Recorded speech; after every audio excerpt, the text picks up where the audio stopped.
তুমি রেকর্ডটা করো। রেকর্ড করিনি তুমি যাচ্ছি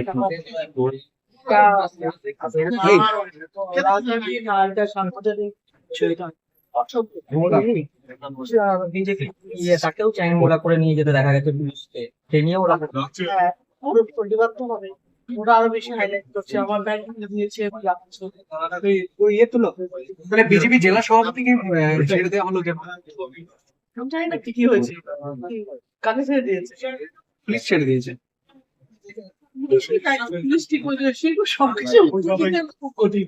পুলিশ কেন ওকে ধরলো, কেন ওকে ছাড়লো, ওই পশ্চিমবঙ্গের যে কোনো প্রান্তে যে কোনো ঘটনায় সবই উত্তরটা হলো সম্ভব নয়। দিদি এসপির ভূমিকা নিয়ে কি বলবেন? পুলিশের ভূমিকা নিয়ে পুলিশ যেটা হচ্ছে দেখা উচিত।